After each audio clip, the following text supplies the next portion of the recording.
quero compartilhar com vocês uma palavra que está no meu coração, no Evangelho de Jesus Cristo, segundo Marcos narra e escreve, capítulo 9, nós estamos falando sobre fé, e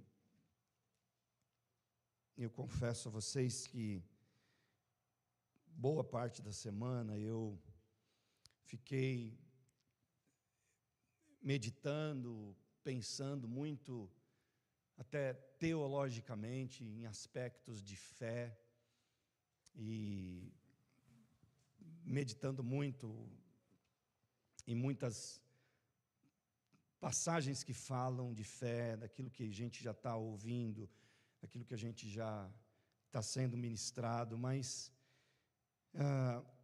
o Senhor me trouxe para essa passagem, e essa palavra tem falado muito comigo, e eu creio que nós precisamos, não é de teologia, o que a gente precisa é daquilo que o Espírito tem para nós como igreja, e lógico, bases e fundamentos de fé são importantíssimos para a gente. Nós somos uma igreja bíblica, comprometida com a palavra, mas a gente nunca pode perder a ideia de que o Espírito sabe o que a igreja precisa, o que nós estamos necessitando para cada dia e cada tempo. Então vamos ler Marcos capítulo 9, versículo 14,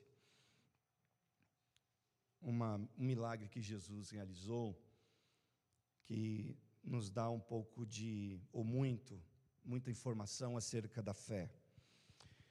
Quando chegaram onde estavam, os outros discípulos viram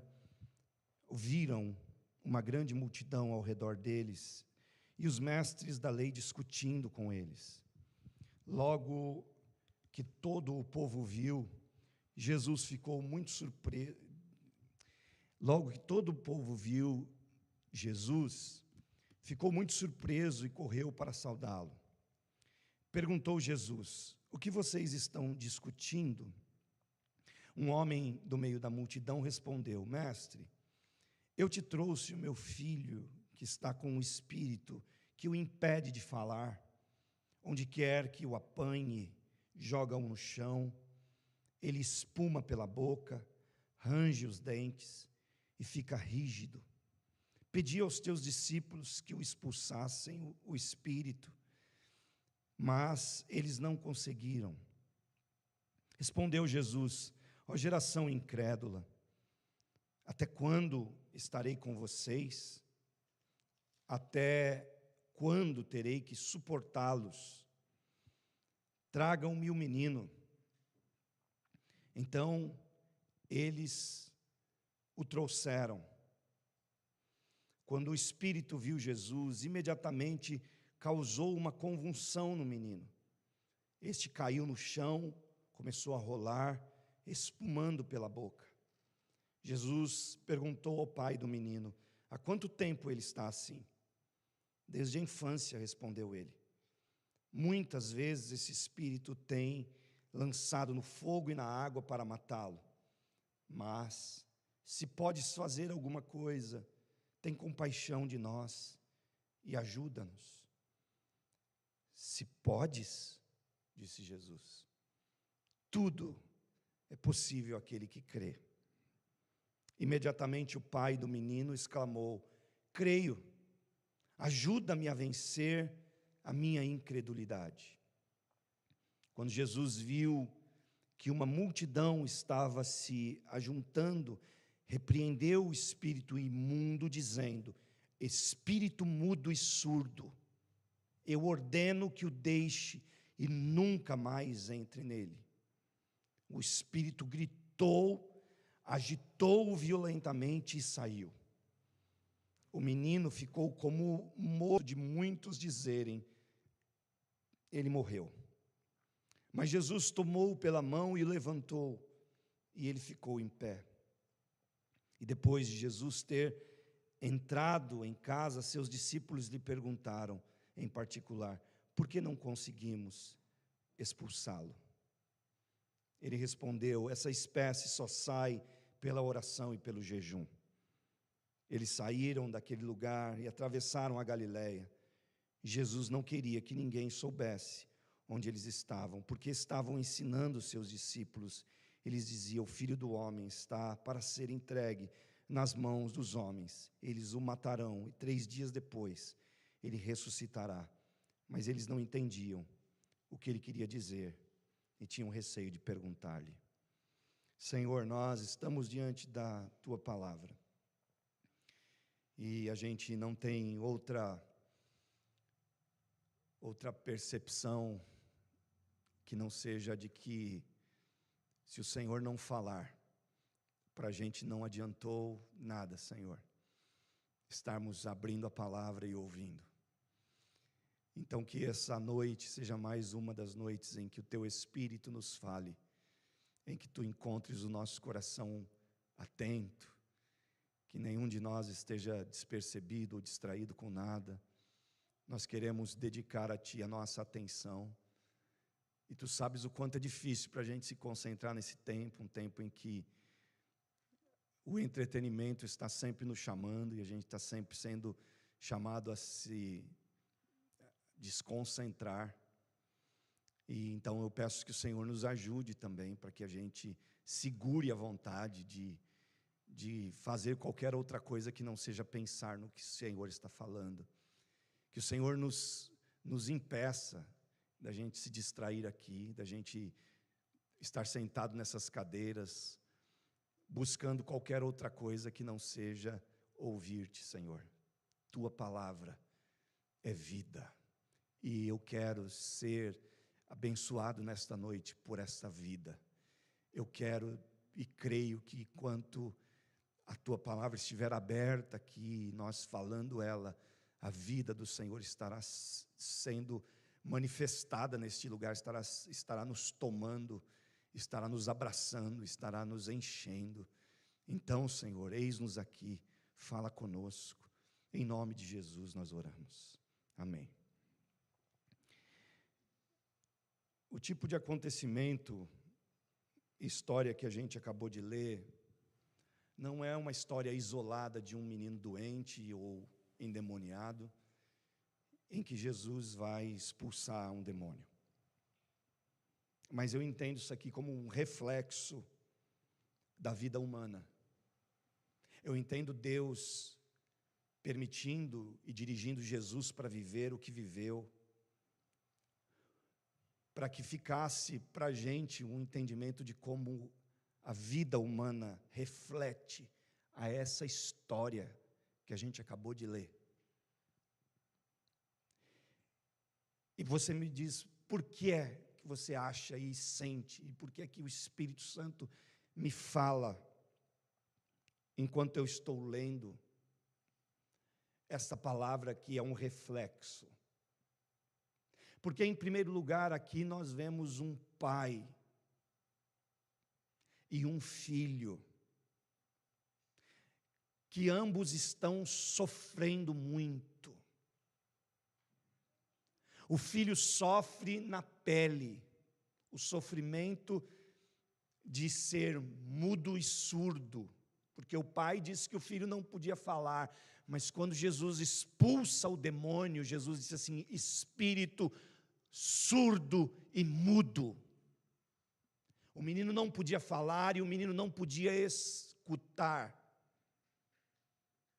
E não obstante esse menino não tivesse essas duas faculdades, esses dois sentidos, a audição e a fala, ele também era possuído muitas vezes, como o pai relata a Jesus, e rangia dentes, espumava pela boca, se agitava, era jogado no chão, em algumas vezes lançado na água, rios, lagos, mar, outras no fogo.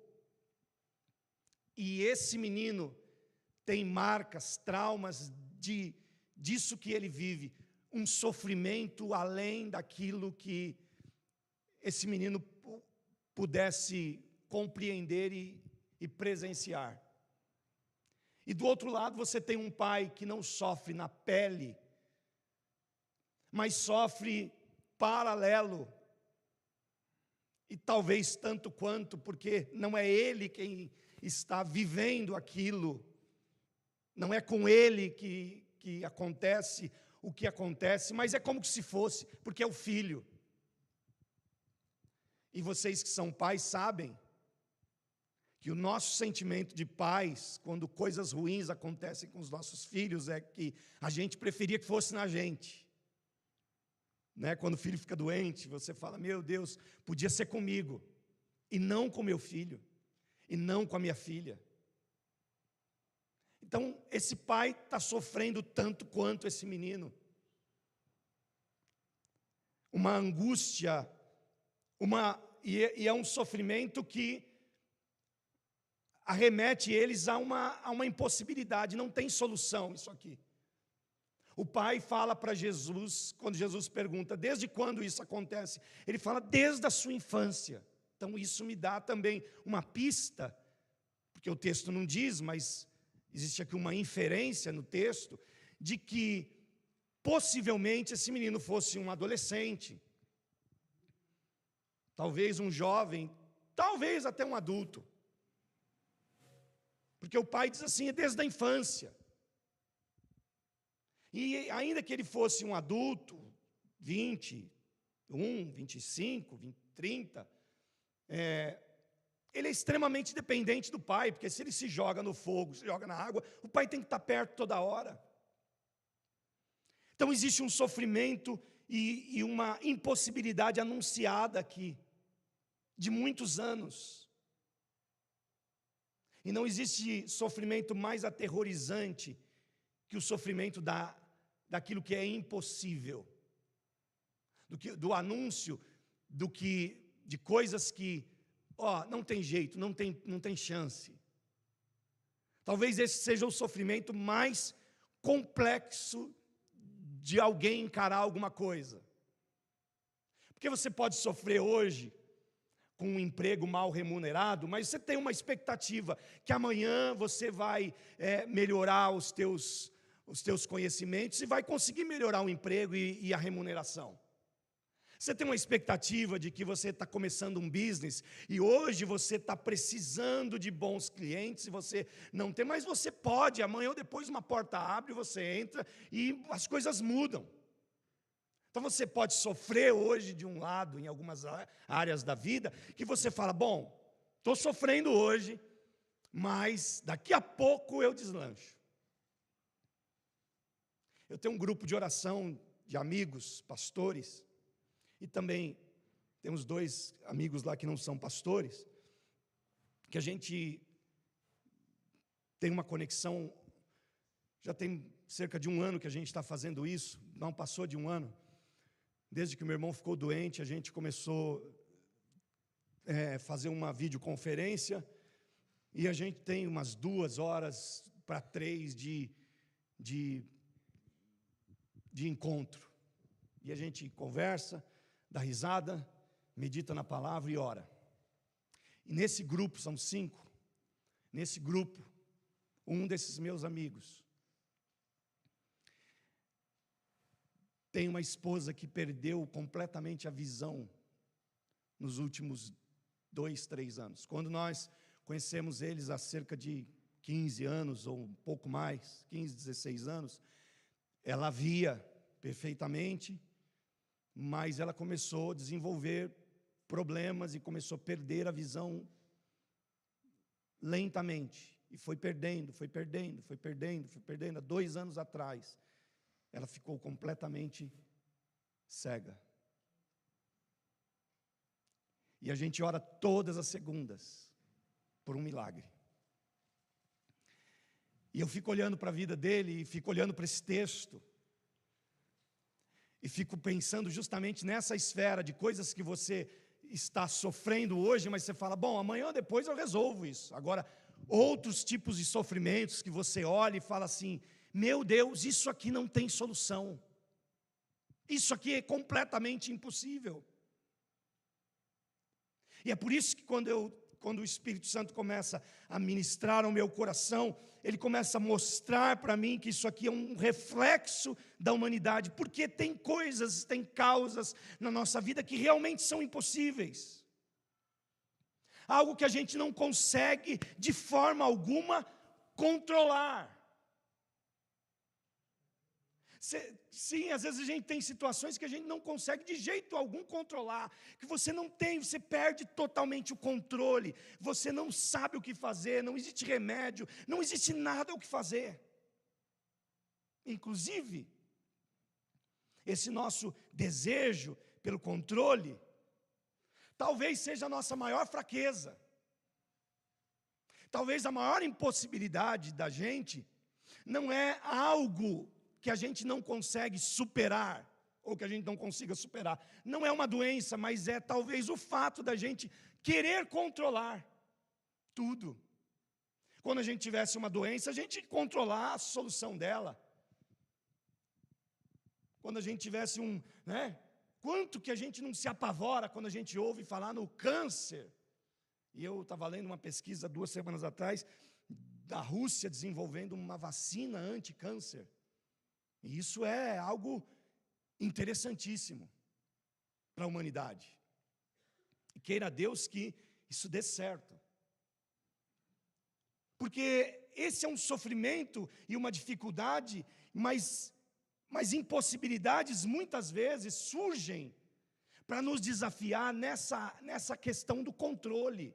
Porque a gente quer controlar, e quando surge uma impossibilidade, é talvez Deus nos dando uma oportunidade de que não é tudo que tem que estar no nosso controle.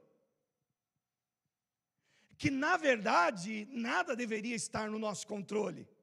Quando a gente conhece Cristo, tudo deveria estar no controle dEle. Tudo nosso deveria ser colocado nas mãos dEle, para que Ele pudesse controlar. Então, a tua maior fraqueza talvez não seja uma impossibilidade de uma enfermidade, de uma doença, de um problema documental, de um problema emocional, de um problema relacional. Talvez a sua maior fraqueza seja a sua insistência de querer controlar tudo. Talvez a minha maior fraqueza seja a insistência da minha natureza de querer ter o controle de tudo, de querer resolver tudo, de querer dominar tudo. E é talvez por isso que Deus permita que sofrimentos cheguem, que impossibilidades se instalem,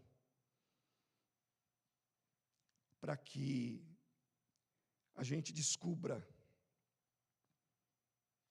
que existem impossibilidades que só a fé vence.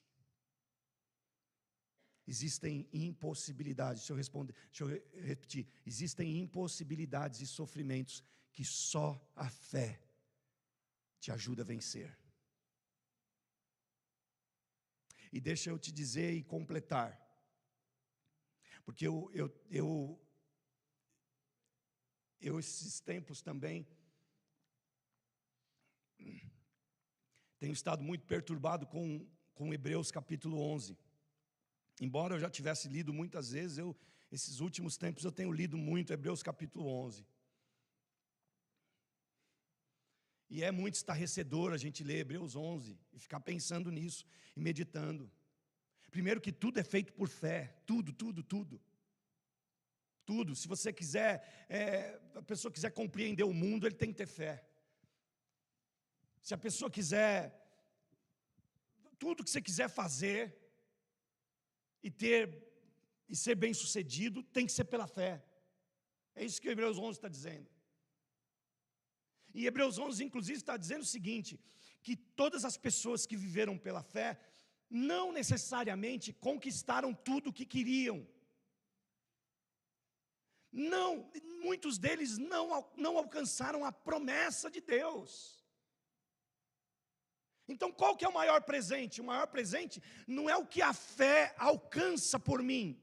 O maior presente é Deus me dar fé para eu viver. Porque é a fé que faz você sorrir no meio do caos. É a fé que faz você ter paz no meio da guerra. É a fé que faz você se acalmar no meio de uma grande tempestade. Então a fé não é um amuleto que resolve problema, a fé é a bênção de Deus que dá sentido para a vida. E é por isso que nós somos abençoados, porque nós temos essa bênção de crer em Deus, em Cristo, que dá sentido para a nossa vida. E não que a gente resolveu, achou uma lâmpada a lâmpada mágica que você esfrega e sai o gênio e resolve os seus problemas. Isso não é evangelho.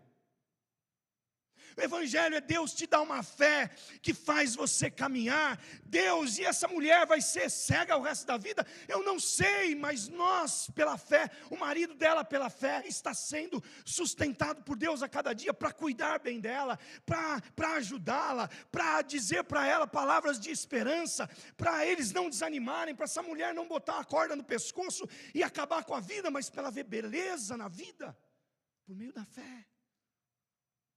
A fé do que Deus faz hoje, a fé do que Deus já fez por nós, a fé do que Deus vai fazer no final de tudo.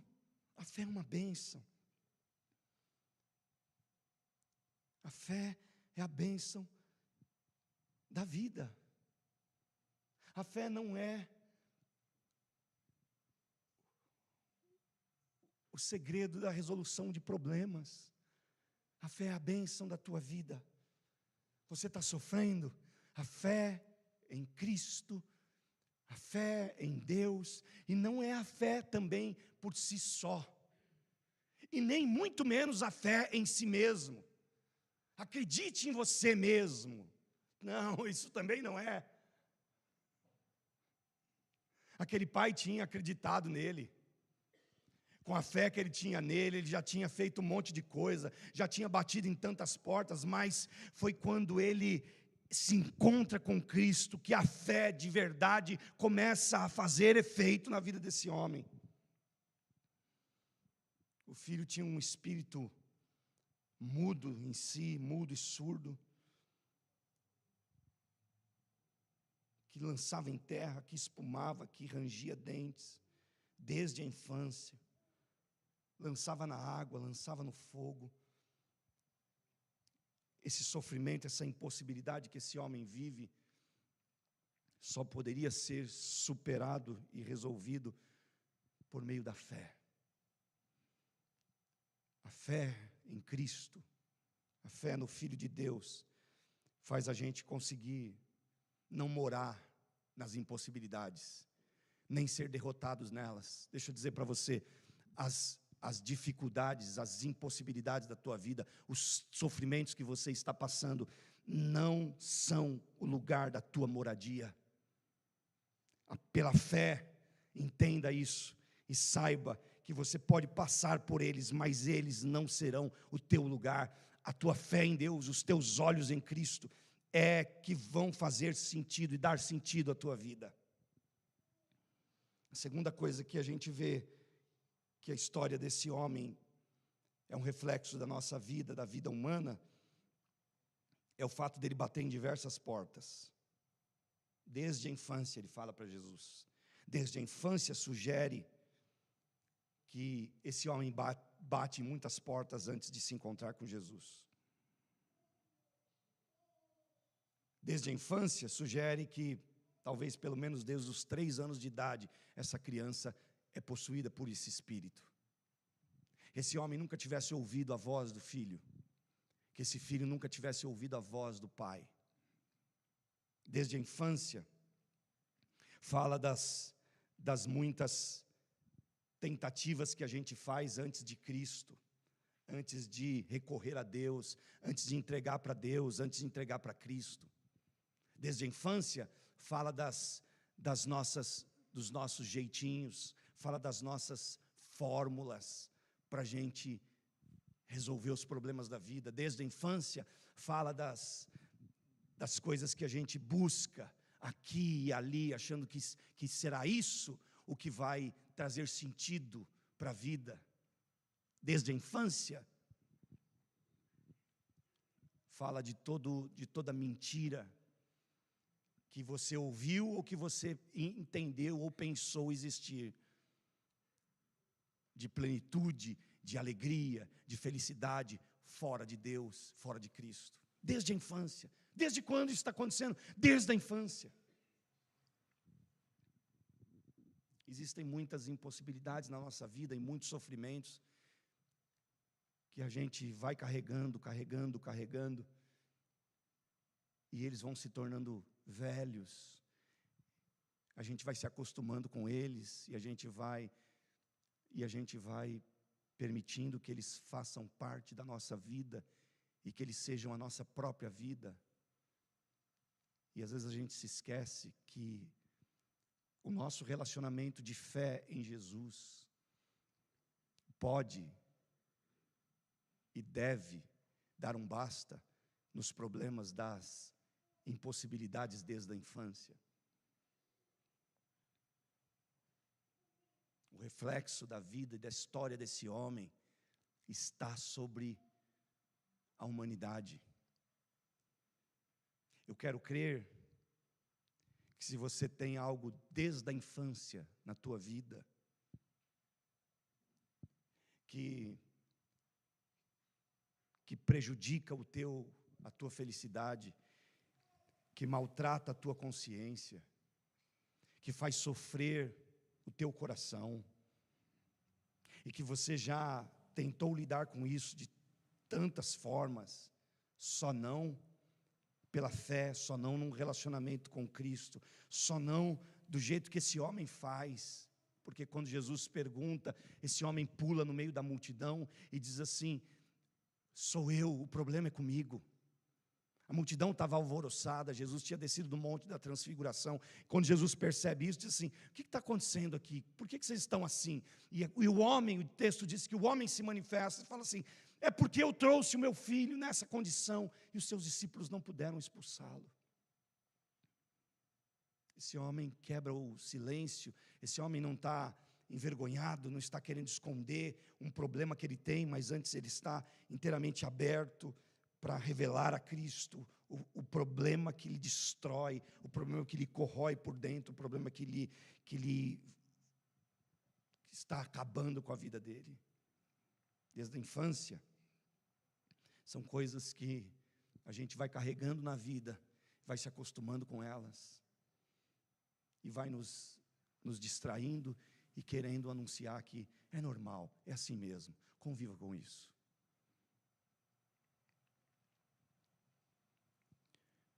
O sofrimento da vida desse homem nos reflete a uma terceira situação, que ele tem fé, mas a fé que ele tem parece não ser suficiente, porque ele fala para Jesus: eu creio, mas ajuda-me na minha incredulidade. Essa palavra eu creio, no grego é pisteu. Ele diz assim: eu pisteu, eu creio, mas ajuda-me na minha apistia. Apistia é incredulidade. Incredulidade, aqui, essa palavra apistia, tanto fala de falta de fé, fala de descrença, mas também fala de infidelidade. Então esse homem está diante de Jesus dizendo: eu creio que tu és filho de Deus, eu creio que o Senhor é o Cordeiro de Deus, eu creio que o Senhor veio, eu creio que o Senhor pode fazer, eu creio que a impossibilidade que eu estou enfrentando pode ser resolvida, mas eu tenho algo comigo, eu tenho uma deficiência, eu tenho uma fé incerta, eu tenho uma fé infiel. Tem hora que eu cumpro tudo que é para cumprir, tem hora que eu estrago tudo que deveria fazer. Tem hora que eu faço tudo certinho, tem hora que eu faço tudo errado. Eu creio, mas me ajuda na minha incredulidade. Tem hora que eu estou falando: não, Deus vai fazer, vai acontecer, Deus é poderoso. Tem hora que eu estou dizendo: meu Deus, eu estou sozinho, Deus me abandonou. É o que esse homem está querendo dizer. Eu creio, mas me ajuda na minha incredulidade. Eu creio, Senhor, mas ao mesmo tempo parece que não. E eu quero ler com vocês Romanos capítulo 4.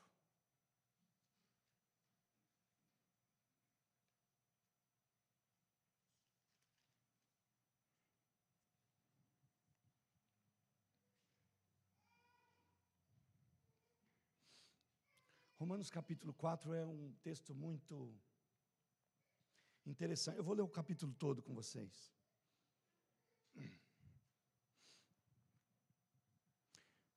Portanto, que diremos do nosso antepassado Abraão? Se de fato Abraão foi justificado pelas obras, ele tem do que se gloriar, mas não diante de Deus. Que diz a Escritura? Abraão creu em Deus e isso lhe foi creditado como justiça. Ora, o salário do homem que trabalha não é considerado como favor, mas como dívida. Todavia, aquele que não trabalha, mas confia em Deus, que justifica o ímpio, sua fé lhe é creditada como justiça. Davi dizia a mesma coisa, quando fala da felicidade do homem, a quem Deus credita a justiça, independente das obras. Como são felizes aqueles que têm suas transgressões perdoadas, cujos pecados são apagados. Como é feliz aquele a quem o Senhor não atribui culpa. Destina-se esta felicidade apenas aos circuncisos ou também aos incircuncisos? Pergunta Paulo. Já dissemos que no caso de Abraão, a fé lhe foi creditada como justiça. Sob quais circunstâncias? Antes ou depois de ter sido circuncidado? Não foi depois, mas antes. Assim, ele recebeu circuncisão como sinal, como selo da justiça que ele tinha pela fé, quando ainda não fora circuncidado. Portanto, ele é o pai de todos os que creem, sem terem sido circuncidados, a fim de que a justiça fosse creditada também a eles. E é igualmente o pai dos circuncisos, que não somente são circuncisos, mas também andam nos passos da fé que teve nosso pai Abraão antes de passar pela circuncisão. Não foi mediante a lei que Abraão e a sua descendência receberam a promessa de que ele seria herdeiro do mundo, mas mediante a justiça que vem da fé. Pois se os que vivem pela lei são herdeiros, a fé não tem valor e a promessa é inútil, porque a lei produz a ira. E onde não há lei, não há transgressão. Portanto, a promessa vem pela fé, para que seja de acordo com a graça e seja assim garantida a toda a descendência de Abraão. Não apenas aos que estão sob o regime da lei, mas também aos que têm a fé que Abraão teve. Ele é o pai de todos nós. Como está escrito, eu o constituí pai de muitas nações. Ele é nosso pai aos olhos de Deus, em quem creu, o Deus que dá vida aos mortos e chama à existência coisas que não existem como se existissem. Abraão, contra toda a esperança, em esperança creu, tornando-se assim pai de muitas nações, como foi dito a seu respeito, assim será a sua descendência. Sem se enfraquecer na fé, reconheceu que o seu corpo já estava sem vitalidade, pois já contava cerca de 100 anos de idade, e que também o ventre de Sara já estava sem vigor. Mesmo assim, não duvidou, nem foi incrédulo em relação à promessa de Deus, mas foi fortalecido em sua fé e deu glória a Deus, estando plenamente convencido de que Ele era poderoso para cumprir o que havia prometido. Em consequência, isso lhe foi creditado como justiça. As palavras lhe foi creditado, não foram escritas apenas para ele, mas também para nós, a quem Deus acreditará justiça a nós. Aleluia. Que cremos naquele que ressuscitou dos mortos, a Jesus nosso Senhor. Ele foi entregue à morte por nossos pecados e ressuscitado para a nossa justificação. O homem está dizendo: eu creio, mas ajuda-me na minha incredulidade. E Deus agora, por meio de Paulo, está revelando que a fé de Abraão, embora ele seja pai da fé, não era uma fé perfeita. Porque Deus está querendo dizer o seguinte: o Abraão creu antes de ser circuncidado. Porque para o judeu, o que atestava que essa pessoa tinha uma fé legítima era a circuncisão, que é a mesma coisa para a gente. Para a gente entende que uma pessoa é cristã de verdade a partir de quando? A partir do batismo, que você fala: bom, essa pessoa realmente decidiu por Cristo. Esse sujeito é cristão de verdade. Não é essa mais ou menos a ideia que a gente tem? Mais ou menos a ideia que a gente vê na Bíblia, inclusive. Eu até costumo brincar com o pessoal aí quando eu encontro alguém que não é batizado, eu tenho um jeito jocoso de lidar com essa situação, quando eu tenho intimidade com a pessoa, né? E porque às vezes você fala: fulano, né, o que você pensa sobre batismo? Você não é batizado, você é batizado. E às vezes a pessoa diz: não sou batizado e tal, e continua igual. E aí quando eu pego amizade, alguém, porque sou pastor, o sujeito ainda não se batizou, eu falo: vem cá, você conhece Jesus? Conheço. Jesus é Salvador? É. Você está ainda procurando mais algum maior que Jesus? Você está ainda na expectativa de conhecer alguém mais excepcional que Jesus? Conhecer Deus? Será que existe mais um outro Deus aí? Ou você tem certeza que é Cristo? Não, tenho certeza que é Cristo. Então está aí. Quer um estímulo para o batismo? É isso aí. É você pensar. Porque se eu creio que Jesus é Filho de Deus, então assim, batismo é isso: Senhor, eu criei, e agora eu quero caminhar contigo. O batismo não é o sujeito estar perfeitamente, né, justo, santo, andando certinho, fazendo tudo que não é isso. O batismo é fé em Jesus e eu dar um passo para caminhar com Ele, fazer uma aliança com Ele. Mas se eu quebrar a aliança, Ele é o Deus que restaura. Entendeu? Pedro quebrou aliança, tanta gente quebrou aliança, Davi quebrou aliança com Deus, tanta gente quebrou aliança. Então a questão não é quebrar ou não, a questão é você compreender aquilo que Pedro disse: Senhor, para quem iremos nós? Tu tens palavra de vida, então não tem mais ninguém. E aí Paulo está dizendo o seguinte: Abraão viveu a fé que viveu antes da circuncisão. Deus não tinha nem ainda estabelecido a circuncisão, e Abraão já conseguiu viver essa perfeição. E eu fico imaginando, por outro lado, pessoas que antes do batismo vivem relacionamentos com Deus, experiências com Deus maravilhosas.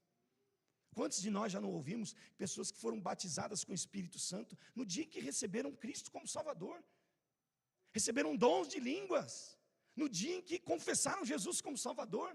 Antes do batismo, antes de ser discipulado, antes de conhecer a palavra, o sujeito não conhecia nada de Deus e já estava vivendo experiências com Deus. Sabe o que é isso? Fé.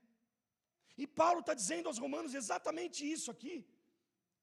Ele está mostrando que o que faz diferença na fé é a justificação, é a justiça. Quando ele fala da justiça, ele está falando da justificação, e a justificação é o que Cristo fez por nós. Quando esse pai está dizendo assim: eu creio, mas ajuda na minha incredulidade, ele está falando para a pessoa certa, porque esse Cristo está ajudando ele na incredulidade que ele tem, está justificando a infidelidade, a incredulidade que ele está vivendo, que está acontecendo na vida e no coração dele.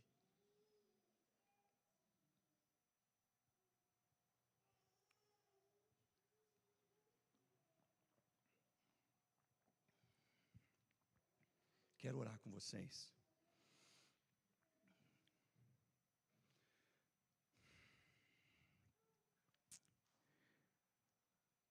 Eu não sei se você tem o mesmo entendimento que o Senhor me dá nessa noite, de ver-se na figura desse pai, que tem impossibilidades, e que tem fé, e parece que a fé não é compatível com o tamanho do problema. Deixa eu dizer para você, a sua fé não precisa ser compatível com o tamanho do seu problema. A sua fé só precisa estar apoiada naquele que te justifica, naquele que é a justiça, porque a justiça de Deus na vida de Abraão fez com que tudo mudasse, tudo passasse a ter sentido na vida dele. A justiça de Deus na vida do Abraão é que fez com que ele pudesse, a justiça de Cristo na vida daquele pai que está dizendo, eu creio, mas me ajuda na minha incredulidade, é o que fez a diferença. O que aquele homem tem? Aquele homem tem um entendimento, uma fé do poder de Jesus, do que Jesus pode fazer, e ele tem todas as imperfeições, ele tem todos os traumas, do quanto ele já viu esse menino sofrer com tudo, com tanta angústia, com tanto sofrimento. Então, olha a luta que está no coração desse homem, e é por isso que ele diz, eu ajudo na minha incredulidade. E aí não é só os traumas, mas também as próprias imperfeições desse homem, porque essa palavra, esse termo, também remete às infidelidades. E talvez seja exatamente todo esse auditório aqui, que crê, mas tem as suas imperfeições, as suas infidelidades, as suas incredulidades. Que crê, mas duvida. Que crê, mas falta algo. E a resposta de Jesus é: se você pode crer. Jesus não pergunta da qualidade da fé, Jesus não pergunta da intensidade da fé, Jesus não fala do tempo de fé, Jesus não fala da qualidade da fé. O que Jesus está dizendo é o seguinte: tem fé. Se você crê, se você tem fé, esse homem que entra no mérito de que eu creio, mas a minha fé não é o bastante, eu creio, mas tenho dúvida, eu creio, mas me ajuda na incredulidade. Mas Jesus não perguntou isso. Você percebe que às vezes às vezes o que faz a gente não viver o que Deus quer fazer e o que Deus já prometeu fazer é a gente mesmo, que a gente fica medindo o nosso nível para viver o que Deus já disse que nós podemos viver e devemos viver. Vocês conseguem entender isso? Que o problema às vezes não está nem em Deus, nem na promessa, nem em nada, nem nas circunstâncias, o problema está na forma como a gente lida. Porque Jesus não pergunta para esse homem, dependendo do seu tipo de fé eu posso, dependendo do seu tipo de fé eu não posso. Não, Jesus diz assim, se você pode crer, tudo é possível ao que crer. Quem complica as coisas somos nós, quem complica as coisas é o homem, que fala, Senhor, eu creio, mas me ajuda na minha incredulidade. Eu acho que está na hora da gente tirar essa segunda parte da nossa vida, a gente começar a pensar só na fé que a gente tem, naquele que arredonda, ajusta aquilo que está fora de lugar na nossa vida, naquele que nos justifica, naquele que é justiça. Porque é aí que as coisas acontecem, é aí que o milagre acontece, é aí que a gente vive sobrenaturais, é aí que coisas impossíveis e que a nossa vida e a nossa fé é fortalecida. Não é você pensar na fé na perspectiva de uma análise tua, de como é que é a tua fé. Minha fé ela é boa para isso, mas é ruim para aquilo. Ela é boa para aquilo outro, mas ela é péssima para aquilo outro. A minha fé nisso aqui, total. Naquilo ali, é parcial. Não é isso que Deus quer fazer. E esse é o problema. Que às vezes a gente está vindo para o altar de Deus, para a presença de Deus. Às vezes a gente está enfrentando gigantes, problemas, angústias na vida, sofrimentos, fazendo análise da nossa fé. Quando a gente devia somente olhar e crer e colocar os olhos naquele que a gente crê, e a partir dele, até a nossa fé, até o que não é bom na nossa fé, ele ajusta. Até o que não é bom, porque tudo olha, Paulo falou aqui em Romanos, no capítulo 4, no finalzinho do capítulo 4, olha, ele diz assim: em consequência, isso lhe foi creditado como justiça. As palavras lhe foi creditado não foram escritas apenas para ele, mas também para nós, a quem Deus creditará justiça, a nós que cremos naquele que ressuscitou dos mortos, a Jesus Cristo, nosso Senhor. Então Paulo está dizendo o seguinte: olha, essa palavra creditado como justiça, acreditado como justiça era Deus justificando Abraão, era Deus apoiando a fraqueza de Abraão, porque Abraão em esperança creu contra a esperança. Sabe o que é crer em esperança, crer contra a esperança? É porque de um lado Abraão crê que Deus pode fazer, do outro o coração de Abraão, a alma de Abraão olha e diz assim: não tem jeito, eu sou velho, a minha mulher é velha, não dá mais. Essa é a outra parte da esperança.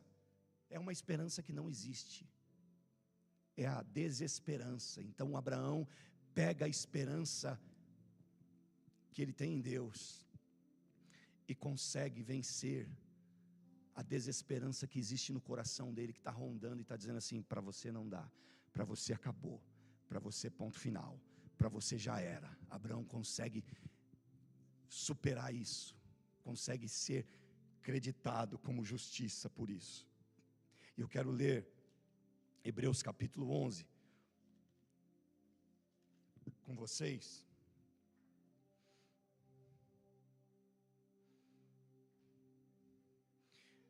O verso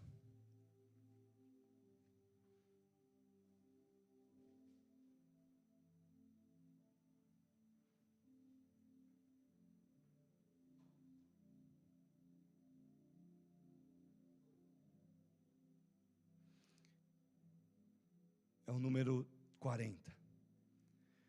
Hebreus 11, 40 diz: Deus havia planejado algo melhor para nós, para que conosco fossem eles aperfeiçoados.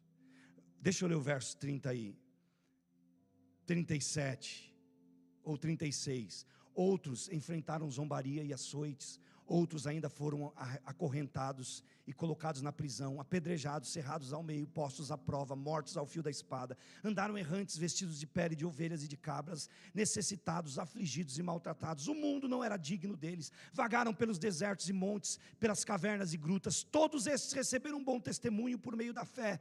No entanto, nenhum deles recebeu o que havia sido prometido. Deus havia planejado algo melhor para nós, para que conosco fossem eles aperfeiçoados.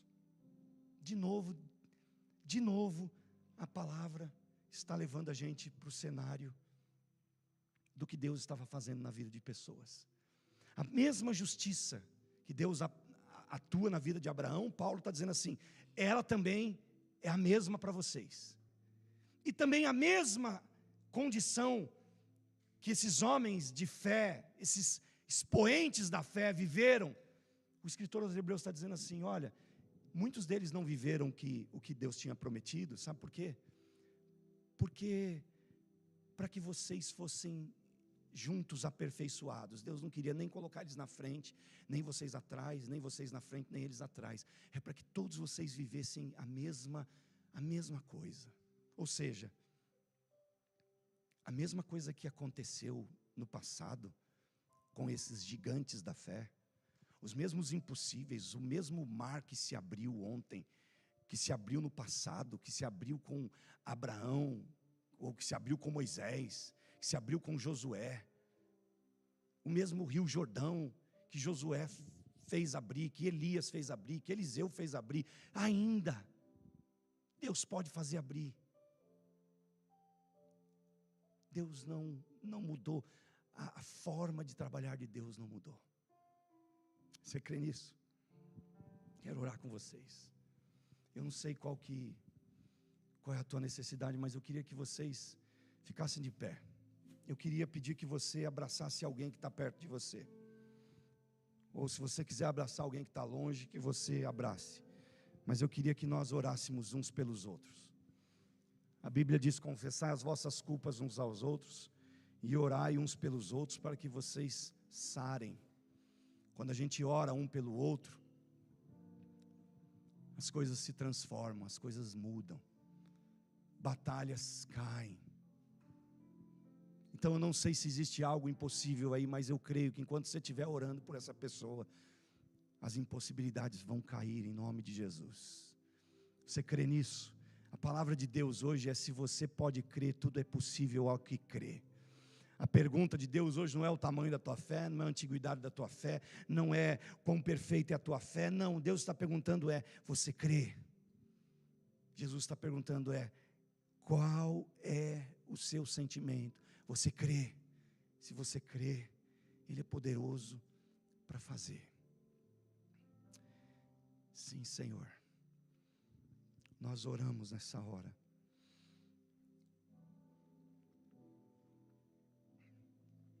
Em nome de Jesus, Pai. Em nome de Jesus, Senhor. Nós somos a Tua igreja em oração nesta noite. E eu peço que o Senhor ouça a voz desta igreja. Que o Senhor ouça a voz dos Teus filhos que intercedem uns pelos outros e uns sobre os outros hoje à noite. E seja qual for o sofrimento, seja qual for a impossibilidade que está diante de nós, que elas caiam e que toda impossibilidade dê lugar ao milagre do Senhor. Senhor, eu quero declarar: eu creio.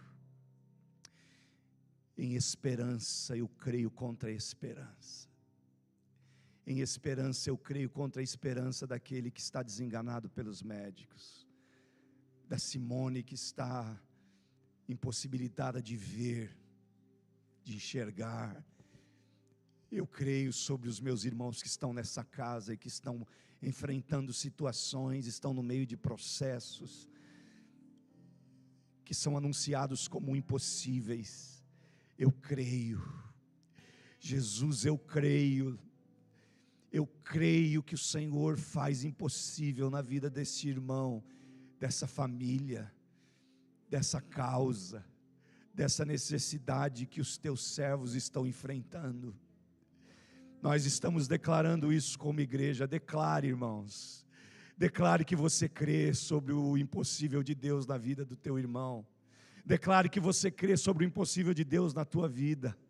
Abra sua boca e diga: eu creio, Deus. Abra sua boca e diga: eu creio, Deus. Eu creio, Deus. Eu tenho fé, Senhor. Eu tenho fé, Senhor. Eu tenho fé que as portas do inferno não prevalecerão contra a tua igreja.